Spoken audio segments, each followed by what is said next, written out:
পাবনার Sujanagar sub registry অফিসে নিয়মিত সাব রেজিস্ট্রার না থাকায় চরম ভোগান্তিতে পড়েছে সেবাগ্রহীতারা।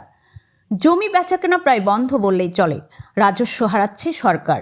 সপ্তাহে একদিনের কার্যক্রমে কোনোভাবে দায়সারা কার্যক্রম চালাতে হচ্ছে ভারপ্রাপ্ত সাব রেজিস্ট্রারকে। এতে করে চরম বিপাকে দলিল লেখক ও সেবাগ্রহীতারা। তানজিল হাসানের তথ্যচিত্রে বিস্তারিত থাকছে পাবনা প্রতিনিধি ফারহানা খাতুনের প্রতিবেদনে। পাবনার সুজানগর সাব রেজিস্ট্রির অফিসে নিয়মিত সাব রেজিস্ট্রার না থাকায় সেবাগ্রহীতাদের ভোগান্তির শেষ নেই। জমির দলিল করতে এসে ঘন্টার পর ঘন্টা বসে থেকেও মিলছে না কাঙ্ক্ষিত সেবা।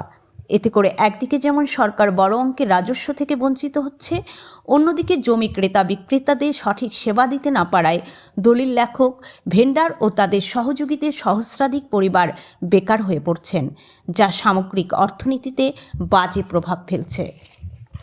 সাথিয়া ও সুজানগর উপজেলার সব জমিজমা ও স্থাপনার দলিল সম্পাদন হয় এই সুজানগর সাব রেজিস্ট্রি অফিসে। ফলে সাপ্তাহিক একদিন অফিস হওয়ার কারণে সেবাগ্রহীতা ও দলিল লেখকরা চরম বিপাকে। নিয়মিত সাব রেজিস্ট্রার না থাকায় ভারপ্রাপ্ত সাব রেজিস্ট্রার সপ্তাহে একদিনের কার্যক্রমের মাধ্যমে ঢিমে তেতলায় চালিয়ে যাচ্ছে সাব রেজিস্ট্রার অফিসের কার্যক্রম। এহেন দুরবস্থায় নেই ঊর্ধ্বতন কর্তৃপক্ষের নজরদারি। সেবাগ্রহীতাদের একটাই দাবি, সপ্তাহে অন্তত 3 দিন অফিসিয়াল কার্যক্রম চালু রাখা হোক, নিরসন হোক এই ভোগান্তি। একদিন অফিস এটা কোনোভাবেই ঠিক না। সাধারণ মানুষ অনেক ভোগান্তির মধ্যে রয়েছে। যারা দেখা গেছে যে থেকে সাপ্তাহিক 4-5 দিন অফিস থাকে, তাহলে সাধারণ মানুষের এই কার্যক্রমগুলো করতে সুবিধা হয়। তা আমরা উপর